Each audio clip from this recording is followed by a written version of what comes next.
Assalamualaikum warahmatullahi wabarakatuh. Waalaikumsalam warahmatullahi wabarakatuh. Alhamdulillahilladzi nahmaduhu wa nasta'inuhu wa nastaghfiruh wa na'udzu billahi min syururi anfusina wa min sayyiati a'malina may yahdihillahu fala mudhillalah wa may yudlil fala hadiyalah. Asyhadu an la ilaha illallah wa asyhadu anna Muhammadan abduhu wa rasuluh.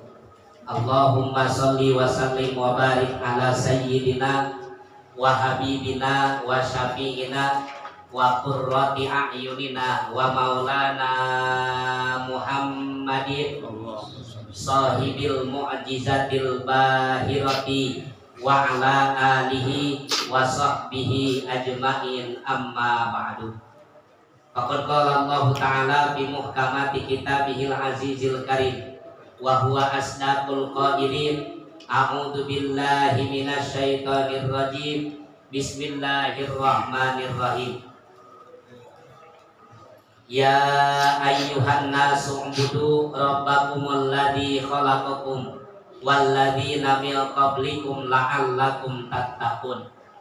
Wa qala an-nabiyyu sallallahu alaihi wa alihi wasallam, man salaka tariqan yaltamisu fihi ilman sahalallahu lahu tariqan ilal jannah. Shadaqallah wa shadaqa Rasulullah sallallahu alaihi wa alihi wasallam. Faqala rabbi shrah li sadri wa yassir li amri wahlul 'uqdatam min lisani yafqahu qawli. Ya fattahu ya alim, ya fattahu ya alim, ya fattahu ya alim. Qalu subhanaka la ilma lana illa ma 'allamtana innaka antal alimul hakim. Pertama-tama marilah kita sama-sama memanjatkan puji syukur kehadirat Allah Subhanahu wa taala, yang mana alhamdulillah kembali pada kesempatan malam hari ini kita dipertemukan oleh Allah Subhanahu wa taala dalam keadaan sehat walafiat, panjang umur, dan juga mudah-mudahan kita selalu ada di dalam ridho dan maghfirah dari Allah Subhanahu wa taala. Amin ya Allah ya rabbal alamin. Salawat teriring salam mudah-mudahan selamanya tercurah limpahkan selalu kepada junjungan kita Nabi besar Muhammad sallallahu alaihi wa alihi wasallam. Juga tak lupa kepada seluruh keluarganya, para sahabat, tabi'in tabi'atnya, dan pula kita sebagai umatnya. Mudah-mudahan akan mendapatkan syafaatul uzmanya nanti di yaumil qiyamah. Amin ya Allah ya rabbal alamin. Yang terhormat juga yang sama-sama kita hormati pimpinan kita, yaitu Bapak Agus, dan sekaligus malam hari ini kita doakan beliau mau melaksanakan ibadah umroh beserta keluarganya di tanggal 21 besok insya Allah.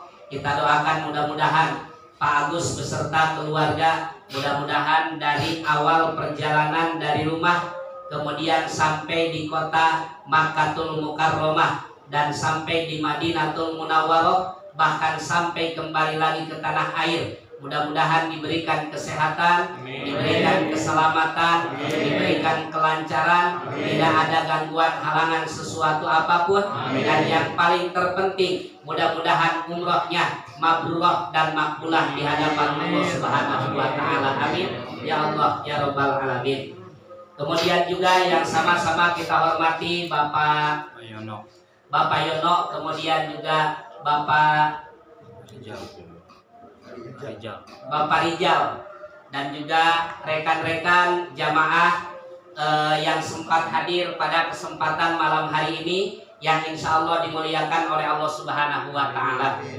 Sebagaimana biasa, sebelum kita menyampaikan atau membahas pada intisari pertemuan pengajian kita malam hari ini, kita bacakan hadiatul Fatihah yang mudah-mudahan misla sawabnya, perumpamaan pahalanya Allah sampaikan kepada seluruh arwah ahli kubur kita sekalian. Mudah-mudahan mereka di alam kuburnya ditambah-tambahkan nikmatnya oleh Allah Subhanahu wa taala. Allah luaskan dan Allah terangkan kuburnya, dijadikan kuburnya raudhah min riyadil jannah dan dijauhkan daripada hufrah min hufari niran. Kita yang hadir dan kita yang membacakan pada kesempatan malam hari ini, mudah-mudahan Allah berikan kita kesehatan dohir dan batin, panjang umur kita, berkah hidup, berkah rizki kita, dan apa yang kita niatkan, apa yang menjadi hajat kita, mudah-mudahan dikabul dan diijabah oleh Allah Subhanahu wa taala. Amin ya Allah ya rabbal alamin. Mari saja kita awali dengan membacakan istighfar terlebih dahulu. Astaghfirullahaladzim, astaghfirullahaladzim, astaghfirullahaladzim. Alladzi la ilaha illa huwal hayyul qayyum wa atubu ilaihi min jami'il ma'asi wadz-dzunub. La haula wala quwwata illa billahil aliyyil azim.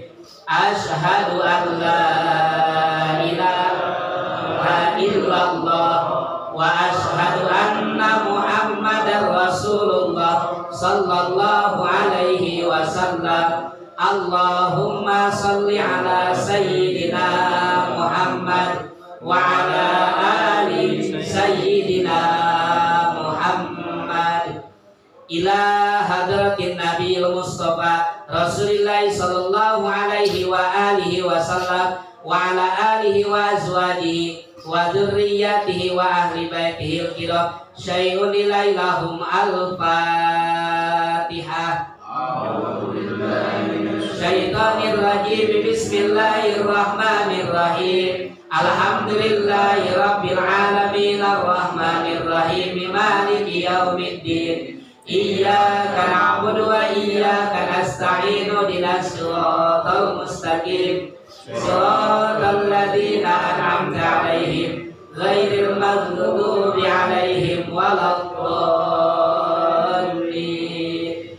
Summa ila hadrati jami'i ikhwanihi minal anbiya'i wal mursalin wassahabati wal qarabati rasulillahi wat tabi'in wattabi'ina tabi'ina lahum bi ihsanin ila yaumiddin. Khususan ila khulafaur rasyidin Sayyidina Abi Bakr Siddiq wa Umar bin Khattab wa Utsman bin Affan wa Ali bin Abi Thalib wa ala Hasan wa Husain wa bihima Fatimah Zahra wa Khadijah al-Kubra wa Aisyah ar-Ridha wa an baqiyati jami' sahabati Rasulillahi ajmain. Syai'un ilaihum al-Fatihah. A'udzu billahi minasy syaithanir rajim. Bismillahirrahmanirrahim. Alhamdulillahi rabbil alamin. Arrahmanir rahim. Maliki yaumiddin. Iyyaka na'budu wa iyyaka nasta'in. Ihdinas siratal mustaqim. Siratal ladzina an'amta 'alaihim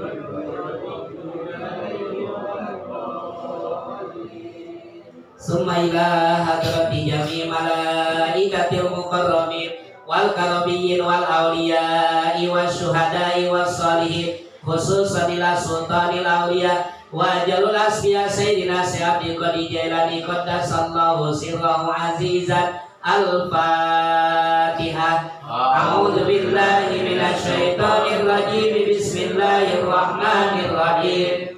Alhamdulillahi rabbil alamin arrahmanir rahim maliki yaumiddin. Iyyaka na'budu wa iyyaka nasta'in ihdinas siratal mustaqim siratal ladzina an'amta 'alaihim ghairil maghdubi 'alaihim waladdallin. Summa ila arwai jami' malifil kutubil ladzi ta'allamna wa 'allamna wa mu'allafati. Nas'alukallahu lana manfaata wal barakata bi ulumihim. Summa ila arwai jamil mutasaddiqina wal mutasaddiqat wal mujahidina wal mujahidati wa hibdihim wa wilayatihim. Summa ila arwai jami masayikhina wa masayikhi masayikhina wa ila arwai jami ustadina wa satidatina wa naususan lalu syaitan jarabani miradin masadullah Allahumma fir lahum dhunubahum wa kafir anhum sayyiatihim wa nafa'na bi ulumihim syai'un ilailahum al-fatihah. A'udzu billahi minasy syaithanir rajim. Bismillahirrahmanirrahim. Alhamdulillahi rabbil alamin arrahmanir rahim maliki yaumiddin. Iyyaka na'budu wa iyyaka nasta'in ihdinas siratal mustaqim siratal ladzina an'amta 'alaihim ghairil maghdubi 'alaihim waladdallin. Summa ila ruwai jami'a amwati minal muslimina wal muslimat wal mu'minina wal mu'minati aina ma kanu min masyariqil ardi ila magharibiha yaminiha wa shimaliha barriha wa bahriha khususan ila arwahi abaina wa ummahatina wa jaddina wa jaddatina wa ammina wa ammatina wa khalina wa khalatina wa nakhusu khususan. Silakan sebutkan arwah ahli kubur masing-masing.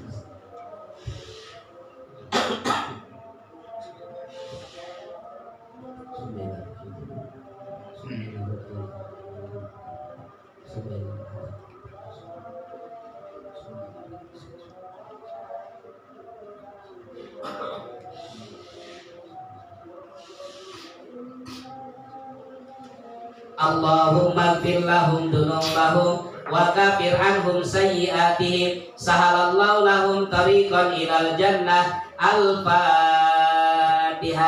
A'udzu billahi minasy syaithanir rajim. Bismillahirrahmanirrahim. Alhamdulillahi rabbil alamin arrahmanir rahim maliki yaumiddin. Iyyaka na'budu wa iyyaka nasta'in ihdinas siratal mustaqim siratal ladzina an'amta 'alaihim ghairil maghdubi 'alaihim waladdallin.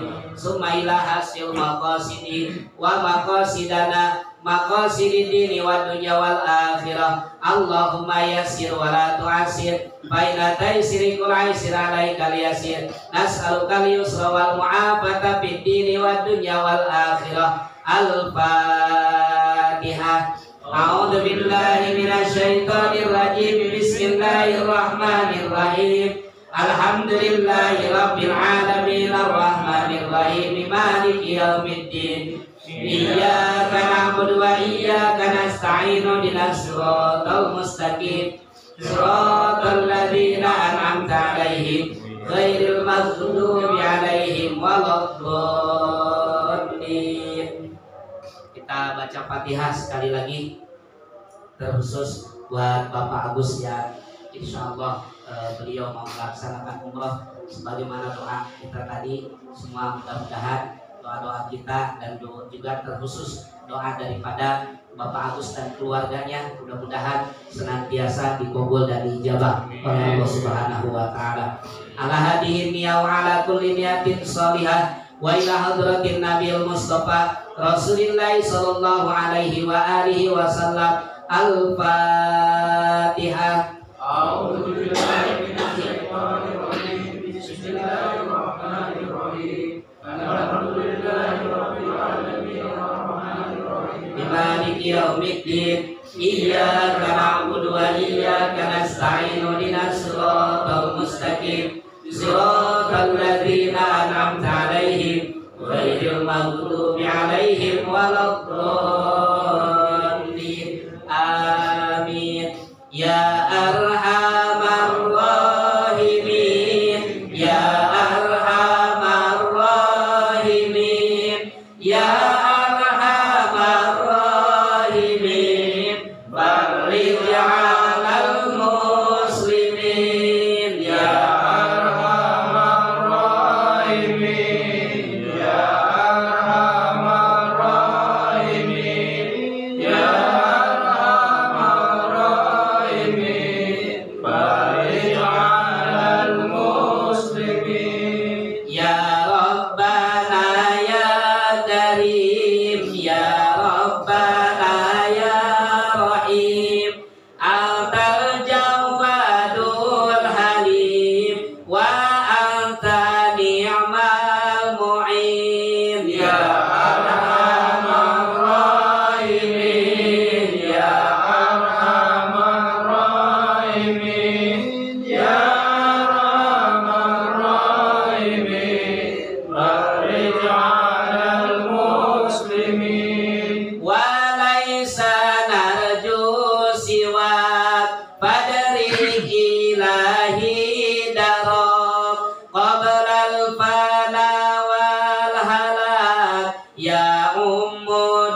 dunya waddin ya arhamar rahimin ya arhamar rahimin ya arhamar rahimin barik alal muslimin wa malana rabbana siwaka ya hasbana ya dal ula wal ghina wa ya qawiyyu ya matin ya arhamar rahimin ya arhamar rahimin ya arhamar rahimin barik alal muslimin.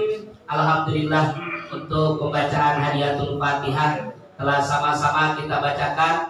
Mudah-mudahan pahalanya Allah sampaikan kepada seluruh arwah ahli kubur kita sekalian, dan termasuk kita yang membacakan mudah-mudahan akan mendapatkan balasan pahala di sisi Allah Subhanahu wa taala. Amin. Amin ya Allah ya rabbal alamin. Bapak hadirin jamaah yang dimuliakan oleh Allah Subhanahu wa taala, pada kesempatan pertemuan pengajian kita malam hari ini insya Allah masih membahas tentang hal yang berkaitan dengan masalah wudhu. Cuma pada kesempatan malam hari ini insya Allah tepatnya akan menjelaskan tentang syarat-syarat wudhu. Jadi kalau sebelumnya kita membahas tentang fardu wudhu dan kemudian perkara-perkara yang disunnahkan ketika kita berwudhu, dan malam hari ini insya Allah akan menjelaskan tentang syarat-syarat wudhu. Syurutul wudhu'i asyaratun. Adapun syarat-syaratnya wudhu itu jumlahnya ada 10 macam perkara. Lumayan banyak Pak. Kalau udah selesai malam hari ini, insya Allah kita dalam pertemuan pengajian berikutnya lagi. Namanya di antara syarat wudhu yang 10 itu, al-awwalu, adapun yang pertama, al-islamu, yaitu Islam. Artinya bagaimana? Artinya adalah fala yasihu min kafirin li annahu ibadatun badaniyatun bi ghairi daruratin. Karena wudhu ini adalah merupakan nilai ibadah yang dilakukan oleh diri seseorang, dan terutama berkaitan apa yang kita basuh dan apa yang kita usap ini adalah merupakan anggota-anggota badan kita, maka secara otomatis orang-orang yang bukan Islam, andai kata dia melakukan ibadah yang biasa kita lakukan, salah satunya adalah wudhu, maka hukum bagi mereka tetap walaupun rukunnya ada, akan tetapi salah satu daripada syaratnya tidak ada, maka fala yasihu, itu wudhu mereka dianggapnya atau dinilai wudhunya tidak sah. Jadi tetap Pak, orang-orang non muslim kalau mereka wudhu seperti wudhunya kita nih umpamanya, dari bacaannya, dari niatnya, nawaitul wudu'a li raf'il hadasil asghari fardholillahi ta'ala.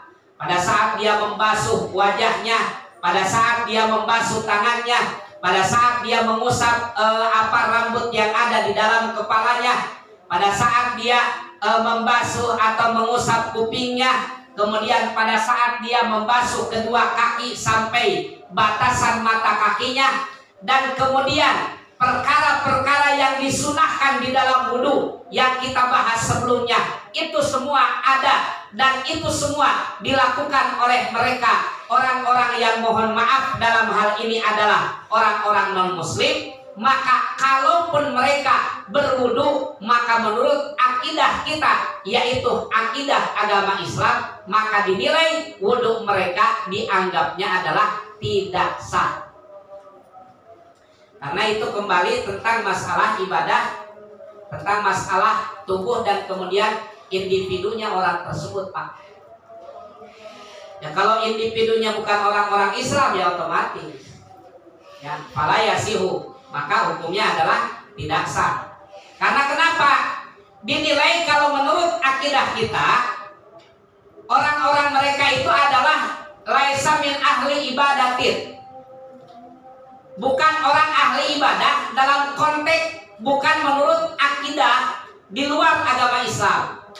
Tapi yang dimaksud dengan akidah kita agama Islam, dalam kita ada sholat dan kemudian ada ketentuannya, dan kemudian di akidah kita juga ada yang namanya ibadah-ibadah yang lain, dan salah satunya adalah wudhu. Maka secara otomatis kalau mereka orang-orang non-muslim dan kemudian mereka berwudu dengan cara wudu dan kemudian praktek wudu dan kemudian pembacaan wudu, apa yang biasa dilakukan oleh orang-orang non-muslim, karena akidahnya berbeda, maka menurut akidah kita, yaitu akidah agama Islam, dianggapnya menurut akidah kita adalah hukumnya tidak sah. Ya walaupun maaf saudara-saudara kita yang berbeda agama kan ada istilah yang namanya sholat juga ya. Cuma sholatnya mereka dengan sholatnya kita kan berbeda. Nah sebutannya iya sama sholatnya. Nah cuma apa yang kita lakukan dan apa yang saudara-saudara kita yang di luar Islam lakukan ya berbeda. Kemudian lagi dalam bacaannya, dalam prakteknya juga sama. Nah maka secara otomatis mungkin di akidah mereka juga kalau kita mengikuti cara umpama ini sekedar contoh itu Pak. Umpama kalau kita juga yang orang muslim kemudian kita sholat dengan cara sholat mereka, bisa jadi dianggap oleh mereka tidak sah karena berbeda akidah. Nah maka dalam hal ini juga sama. Kalau ada orang-orang non-muslim dan kemudian melakukan ibadah apa yang biasa kita lakukan sebagai umat Islam, contoh baik itu dalam sholat ataupun dalam wudhu, karena mereka bukan min ahli ibadatin, artinya bukan ahli ibadah dengan ibadah konteks ibadah yang dilakukan oleh orang-orang Islam, maka secara otomatis sekalipun mereka wudhunya sempurna, bacaannya sama dengan bacaannya kita di waktu wudhu, kemudian apa yang dia basuh, apa yang dia usap ketika mereka berwudhu sama dengan apa yang kita basuh dan sama dengan apa yang kita usap, tapi tetap menurut pandangan orang kita yaitu akidah agama Islam, maka tata cara mereka berwudhu dianggapnya fala yasihu, itu hukumnya adalah tidak sah. Jadi yang pertama syarat wudhu itu adalah harus orang Islam. Jadi kalau ada orang Islam wudhunya udah sempurna kayak yang udah tempo hari saya jelasin, kemudian bacaannya udah, maka baru dianggapnya adalah sah. Yang kedua syarat wudhu itu adalah wasani atamizu, yaitu orang yang tamyiz. Tamyiz itu siapa? Tamyiz itu adalah orang yang sudah mulai memahami, yang udah mulai paham, udah mulai ngerti mana yang baik dan mana yang buruk, mana yang ada manfaatnya, mana yang tidak ada manfaatnya, mana yang boleh dilakukan dan mana yang tidak boleh dilakukan. Jadi kalau anak yang belum ngerti, maka buat mereka wudhunya tetap dianggapnya tidak sah. Anak kita nih umpamanya baru umur umpamanya dari 4 tahun ke bawah, kemudian wudhu, bacaannya sama. Karena umpamanya udah kita kasih pelajaran tentang bab wudhu, kemudian dia sholat, udah kita kasih pelajaran tentang bab sholat, bacaannya kita ajarin, praktek ruku ya, praktek takbiratul ihram kita ajarin, praktek rukunya kita ajarin, praktek sujudnya, iktidalnya dan lain sebagainya udah kita ajarin. Kemudian mereka sholat itu, kemudian mereka wudhu. Nah anak-anak kita atau adik-adik kita yang belum tamyiz, artinya yang belum paham, yang belum paham tentang masalah sholat, yang belum paham tentang masalah wudhu, dan kemudian belum mengerti tentang membedakan mana yang manfaat untuk dirinya, yang manfaat untuk orang lain, yang madarat untuk dirinya, yang madarat untuk orang lain, maka wudhu mereka, adik-adik kita yang masih kecil, maka tetap sekalipun wudhu mereka sempurna dengan apa yang kita contohkan, tapi tetap dianggapnya wudhunya belum sah. Karena kenapa Pak? Belum tamyiz, belum paham. Nah makanya kan perdebatan ulama tentang masalah masuknya anak yang belum tamyiz ke dalam tempat ibadah kan masih banyak perbedaan pendapat. Bahkan ada yang mengatakan haram. Nah haramnya itu bukan zatiyah, masuknya itu si anak ke dalam tempat ibadahnya, tapi madarat yang ditimbulkan. Yang model anak kecil Pak, umpamanya anak kecil pengen ngeludah, nggak tahu dia di masjid, nggak tahu dia di musola, main ngeludah aja udah.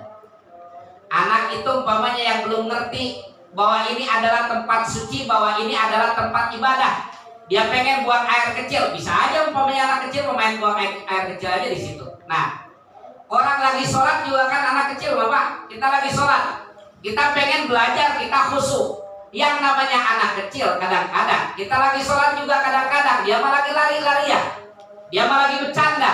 Nah makanya kan dalam hal ini kira-kira kalau kita mau mengajari anak kita atau adik kita yang masih kecil, umpama kayak model dibawa ke masjid, dibawa ke musola, dari awal udah kita ajarin, dari awal udah kita bilangin, kemudian dampingi, jangan sampai ketemu sama teman-temannya. Karena kalau udah ketemu sama teman-temannya, udah otomatis Pak, pasti bercanda, berantem, berisik dan lain sebagainya. Ya buktinya kayak model Jumat di mana-mana ya Pak. Ngumpul tuh anak kecil, khotib lagi kuar-kuar, khotib lagi teriak-teriak, khotib lagi nyampein materi, lagi nyampein pembahasan, lagi nyampein khutbah, yang padahal kalau kita yang udah tahu hukum kan, jangankan kita ngomong, maaf, kalau khutbah lagi berjalan, kalau khotib lagi menyampaikan khutbah, kita wirid aja muter-muter tasbih aja, jangan.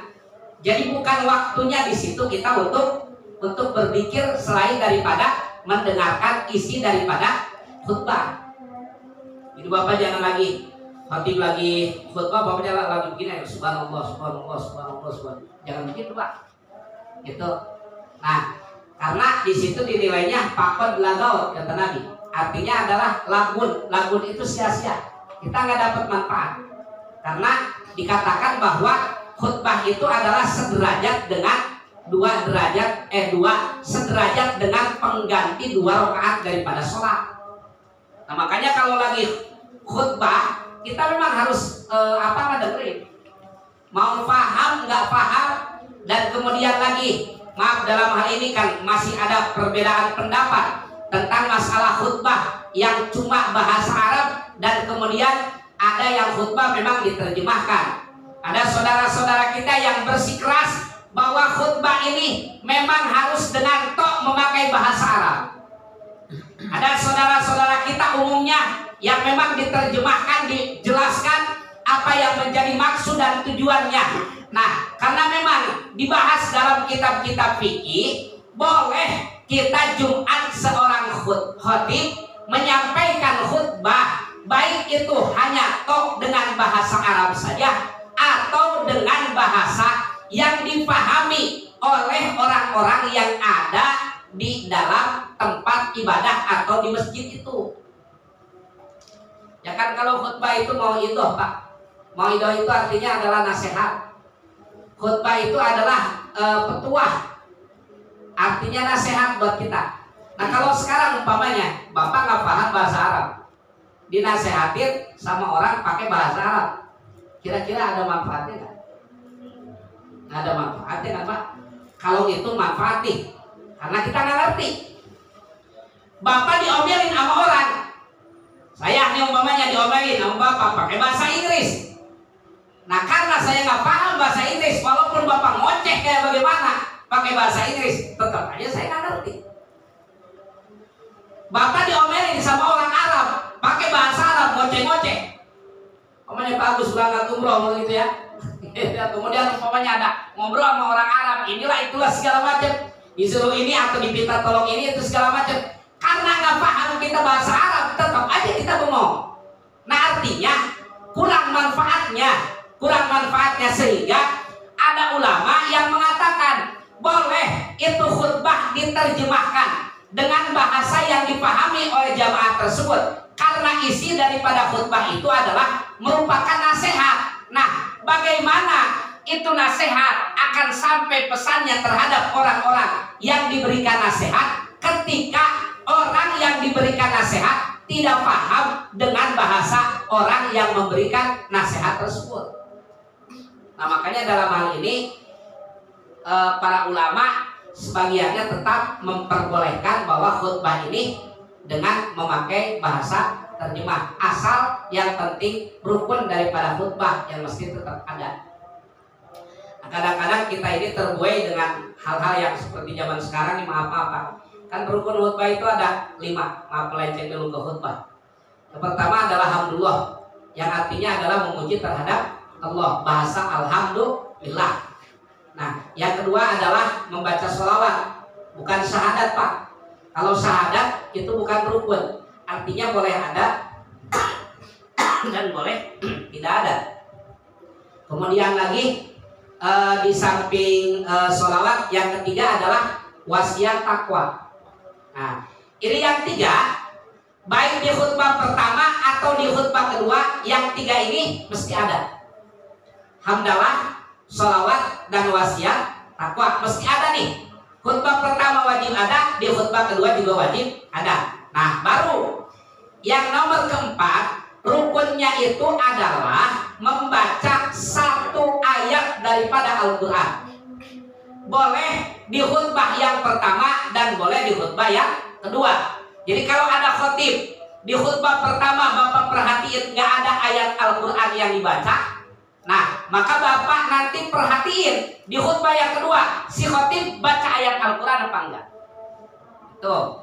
Nah kemudian yang kelima, apa yang kelima rukunnya? Yaitu mendoakan terhadap muslimin dan muslimat. Di mana? Di khutbah yang terakhir, yaitu kalimat Allahumma fir lil muslimina wal muslimat dan lain sebagainya. Nah ketika ada khotib dan kemudian tidak memenuhi syarat, tidak memenuhi rukun yang 5 ini, maka secara otomatis khutbahnya tidak sah. Kalau khutbahnya tidak sah, berarti Jumatnya tidak sah, maka nanti wajib diganti dengan sholat zuhur.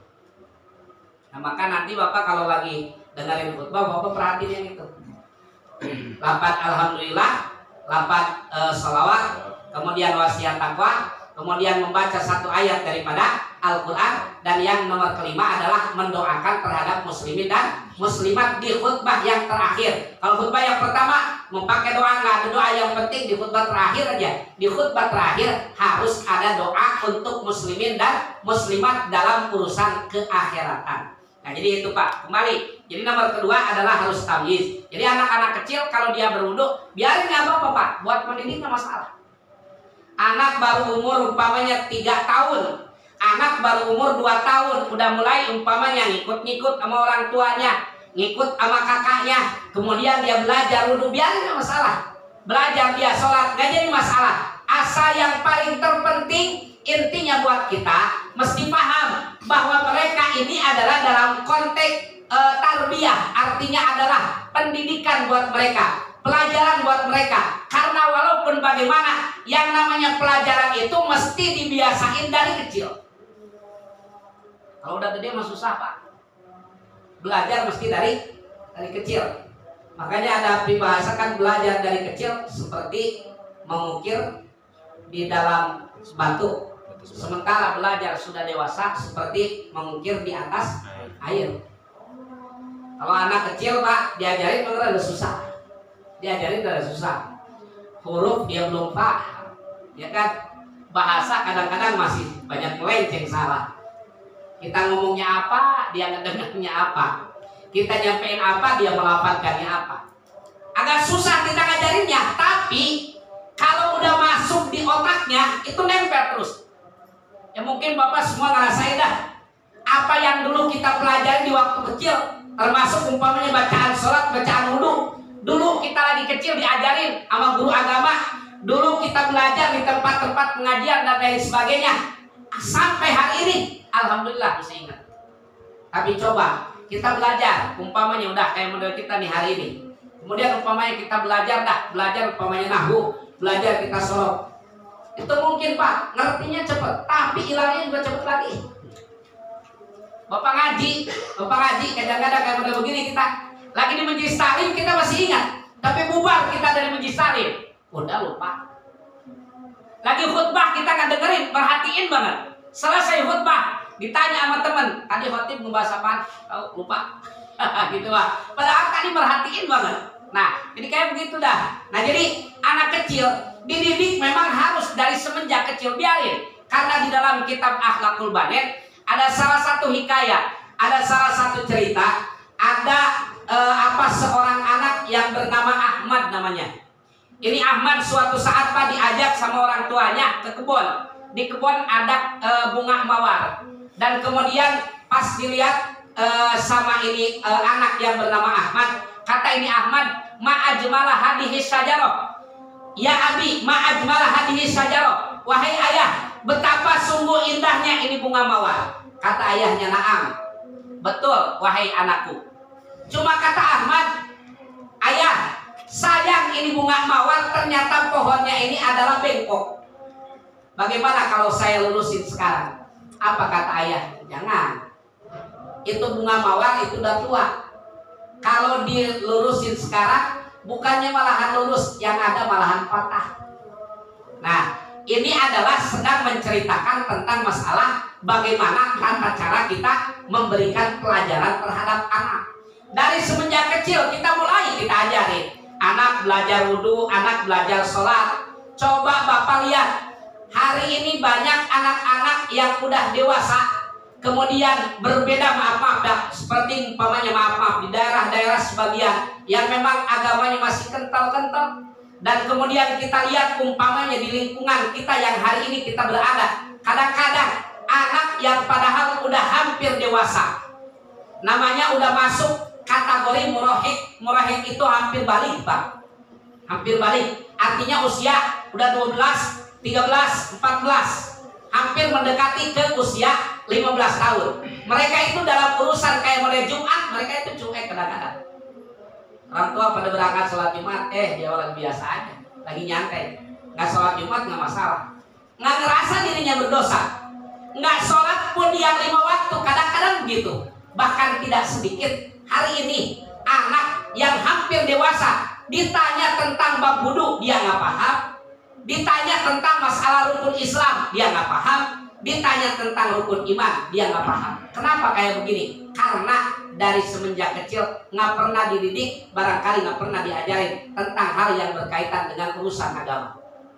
Apalagi ditanya tentang masalah bab tauhid, ditanya tentang masalah sifat yang 20 yang wajib di Allah, yang 20 yang mustahil di Allah, kemudian 1 yang jaiz di Allah, 4 yang wajib di Rasul, 4 yang mustahil di Rasul, dan 1 yang jaiz di Rasul, yang disebut dengan akidah Islamiyah, yang jumlah totalnya ada 50. Itu anak zaman sekarang kalau ditanya Pak apalagi, jangan pakai dalilnya perlawanan dari sifat 20 itu kadang-kadang nggak hafal.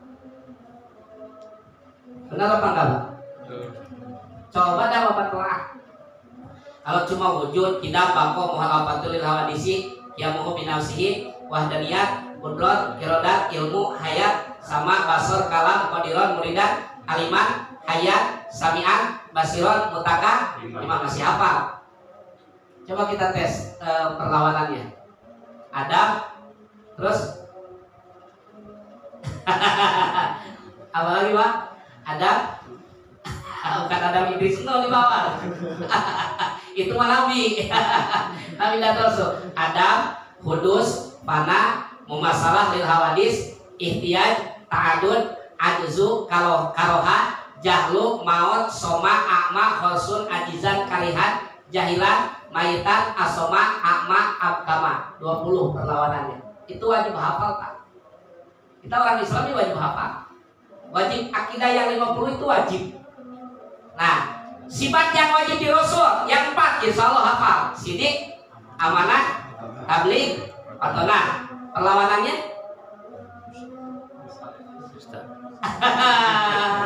ini dia nih Pak. Kirim, khianat, kitman, bilada. Belum yang jaiz. Yang jaiz di Allah 1, yang jaiz di Rasul 1. Apa yang jaiz di Allah? Ini jarang banget Pak kita dengar. Kalau kita jarang ngaji, fi'lu kulli mumkinin aw tarkuhu. Itu sifat yang jaiz di Allah. Allah bisa saja melakukan sesuatu dan Allah mungkin saja meninggalkan sesuatu. Itu sifat mungkin bagi Allah. Nah, kemudian yang mungkin di Rasul apa? Aqradul basyariyah. Artinya adalah sifat manusia biasa. Rasul itu punya sifat manusia biasa. Cuma laisa kal basyar. Basyarun laisa kal basyar. Rasul itu, para nabi itu adalah, terutama Nabi kita Muhammad SAW adalah basyarun, manusia, laisa kal basyar, akan tetapi enggak seperti manusia biasa. Kita makan, Rasul juga makan. Kita minum, Rasul juga minum. Kita tidur, Rasul juga tidur. Cuma kalau Rasul tidurnya seperti melek, kalau kita meleknya aja kadang-kadang seperti tidur. Ya kan Pak? Kita malah lagi melek, kadang-kadang seperti tidur. Artinya mata malah lagi melotot, tapi pikiran lagi kemana? Kadang-kadang lagi ngeblank. Kalau Rasul mah lagi tidur aja, lagi tidur itu seperti orang melek. Jadi apa yang dilakukan oleh orang-orang yang ada di sekitarnya, beliau paham. Nah, ini sifat yang 50 Pak. Bagi orang yang pengen meningkat iman, bagi orang yang pengen meningkat iman, iman itu ada 6 tingkatan. Ada 6 tingkatan. Nanti insya Allah lain waktu dah. Nah, ada 6 tingkatan. Cuma yang paling dasar ada yang namanya iman taklid. Iman taklid siapa? Orang yang beriman terhadap Allah, beriman terhadap Rasul, beriman terhadap Al-Quran, dan kemudian hari kiamat dan lain sebagainya. Akan tetapi mereka itu tidak mengetahui dalil. Tidak hafal sifat yang 20, tidak hafal akidah yang 50 dan tidak mengetahui dalil. Itu namanya adalah iman taklid, iman yang paling rendah, yang paling dasar. Yang kedua ada iman ilmu. Iman ilmu yang kayak bagaimana? Iman ilmu itu adalah imannya seseorang yang percaya terhadap Allah, yang percaya terhadap Rasulullah, percaya terhadap Al-Quran, kemudian percaya terhadap adanya hari kiamat dan lain sebagainya. Kemudian dia hafal akidah yang 50 dan kemudian tahu dalilnya. Itu baru peringkat iman yang kedua. Namanya iman ilmu namanya. Ada lagi namanya iman ilmu yakin. Ada lagi yang namanya iman hakikat. Ada lagi yang namanya iman hakikatul hakikat dan lain sebagainya. Ada 6 tingkatan. Makanya kalau model kayak wali-wali Pak, jangan dipikir sama logika, karena iman mereka udah berbeda. Kita mah iman taklid aja, iman ilmu aja kita belum nyampe. Ya kalau ditanya apa dalilnya sifat wujud, dalil itu ada 2, ada dalil akli, ada dalil nakli. Wah kalau ngaji tauhid mah luar biasa Pak. Ya belum lagi ntar dari wujud ke kidam. Kidam dalilnya bagaimana? Perlawanannya apa? Artinya apa? Perlawanannya arti dari perlawanannya apa? Dalil aklinya bagaimana? Dalil naklinya bagaimana? Apa tuh dalil akli? Apa tuh dalil nakli dan lain sebagainya? Luar biasa dah buat kita. Nah, hari ini kalau kita belajar hal kayak begini Pak, saya ngajarin di satu tempat majelis ibu-ibu. Majelis ibu-ibu. Kalau ngaji tauhid, kenapa pada bengong, ketawa bukan ketawa ngerti Pak. Ketawa kagak ngerti segitunya. Gitu Pak. Artinya bagaimana? Emang agak susah buat kita hari ini. Agak susah. Itu yang kita belajar agak susah. Mungkin paham yang disampaikan hari ini paham, tapi pas selesai udah hilang. Nah itulah diumpamakan belajar atau mengukir di atas air. Nah jadi buat kita hari ini, kalau buat kita jangan banyak berpikir Pak, Ustaz saya ngaji bertahun-tahun sampai saya belum bisa-bisa. Biarin nggak jadi masalah. Yang penting kita menggugurkan kewajiban. Karena kalau kita nggak ngaji-ngaji dosa kita. Untung bisa itu bukan wajib. Yang wajib itu adalah ngajinya. Nah makanya Rasul bilang tolabul ilmi faridotun ala kulli muslimin wal muslimat minal mahdi ilal lahdi. Ngaji itu wajib, belajar itu wajib. Dari kapan? Minal mahdi, dari awal kita ada dalam boyan ibu ilal lahdi sampai kita masuk ke lubang lahat. Selama masih hidup kita wajib ngaji. Nah, wajib ngaji, bukan wajib pinter. Coba kalau wajib pinter, berarti yang blow on dosa terus, Pak. Nah, betul. Ya, yang nggak bisa berarti dosa terus. Gitu. Untungnya bisa itu nggak wajib, bisa itu bonus. Nah, jadi Bapak kalau ngaji hari ini jangan mikirin bisa. Yang penting Bapak datang aja udah. Duduknya kita di majelis taklim kayak begini, malaikat dan makhluk Allah, malaikat termasuk makhluk Allah yang lain beristighfar terhadap Allah Subhanahu wa taala. Hatal hitan fil bahri, kata Rasulullah, sampai ikan yang ada di dalam lautan. Ada ikan di dalam lautan, mereka semua beristighfar terhadap Allah. Buat siapa? Orang yang belajar ilmu agama, yang lagi ngaji. Jadi modal kayak kita begini, mudah-mudahan dosa kita dimaafkan oleh Allah. Amin ya rabbal alamin. Jadi yang kedua adalah tamyiz. Jadi tamyiz itu artinya adalah anak yang udah paham, yang hampir masuk usia nanti ke 7 tahun dan berikutnya. Nah, kalau yang masih kecil, sekalipun bacaannya benar, kemudian prakteknya benar, dianggap wudunya belum sah. Ini saja untuk pelajaran kita malam hari ini, walaupun baru berapa poin Pak? 2 ya. Mudah-mudahan insya Allah lain waktu lain kesempatan, mudah-mudahan kita semua dipertemukan oleh Allah Subhanahu wa taala dalam keadaan sehat walafiat, panjang umur, dan selalu ada dalam ridho dan maghfirah dari Allah Subhanahu wa taala. Amin ya rabbal alamin. Barangkali ada pertanyaan 1-2 orang, silakan.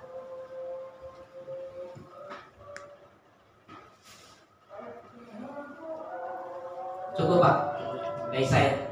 Kita baca doa. Astagfirullahaladzim, astagfirullahaladzim, astagfirullahaladzim. Lakal hamdu ya Allah ya Maulana ya Mahmud ya Karim. Allahumma shalli ala sayyidina Muhammadin fil awwalin wal akhirin. Wa sallim radhiyallahu tabaraka wa ta'ala an kulli sahabati Rasulillahi ajmain. Amin amin ya Allah ya rabbal alamin. Allahumma shalli ala sayyidina Muhammad wa ala ali sayyidina Muhammad. Allahumma ighfir lana dzunubana wa liwalidina warhamna warhamhuma kama rabbayana shighara wa li jami'il muslimina wal muslimat wal mu'minina wal mu'minat yauma yaqumul hisab. Allahumma inna nas'aluka ilman nafi'an wa qalban khashi'an wa lisanan dzakiran wa amalan shalihan maqbulan wa dzanban maghfuran wa rizqan wasi'an bi rahmatika ya arhamar rahimin. Wa sallallahu ala khairi khalqihi sayyidina Muhammadin sallallahu alaihi wasallam bi fadli subhana rabbika rabbil izzati amma yasifun wa salamun alal mursalin walhamdulillahi rabbil alamin. Assalamualaikum warahmatullahi wabarakatuh. Waalaikumsalam.